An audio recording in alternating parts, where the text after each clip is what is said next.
ദശകം 16 നരനാരായണ ചരിതവും ദക്ഷയാഗവും.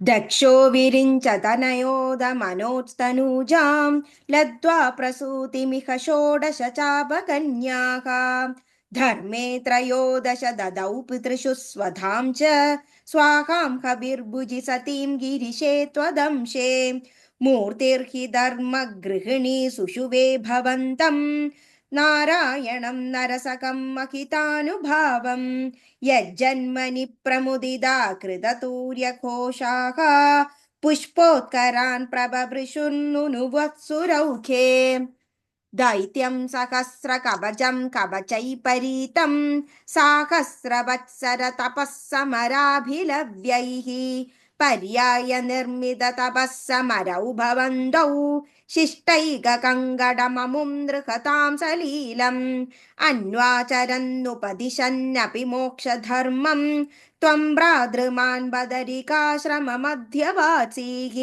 ശക്രോദതേ ശമതപോബലനിസഹാത്മാ ദിവ്യാംഗനാ പരിവൃതം പ്രജിഘായമാരം കാമോ വസന്തമലയാ നിലബന്ധുശാലീ കാന്താകടാക്ഷഭിഷിഖൈർവികസദ്വിലാസൈः വിദ്യന്മുഹുർമുഖരകമദ്ദുദീക്ഷ്യ ച ത്വാം ഭീതസ്ത്വയാ ജഗദേ മൃദുഹാസഭാജാ ഭീത്യാലമങ്കജ വസന്തസുരാംഗനാവോ മന്മാനസം ത്വിക ജുഷധ്വമിതി ബ്രുവാണഃ ത്വം വിസ്മയേന പരിതസ്തു വദാമ ശൈതാം പ്രാദർശയസ്വ പരിചാരകാദരാക്ഷീः സമ്മോഹനായ മിലിതാ മദനാദയസ്തേ ത്വദ്ദാസികാ പരിമലൈ കില മോഹമാപുഃ ദത്താം ത്വയാ ച ഗ്രഹൃഹുസ്ത്രപയാൈവ സർവ സ്വർവാസീ ഗർവശമനീം പുനരുർവശീം താം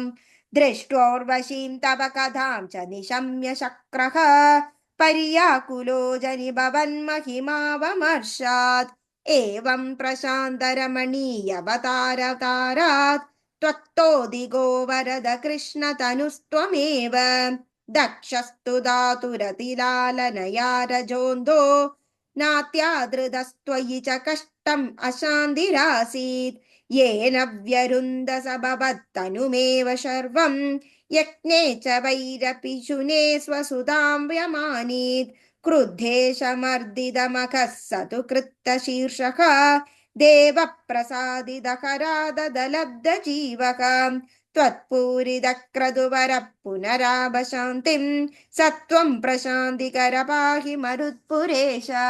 സർവത്ര ഗോവിന്ദനാമ സങ്കീർത്തനം. ഗോവിന്ദ ഗോവിന്ദ. നാരായണ അഖില ഗുരോ ഭഗവൻ നമസ്തേ.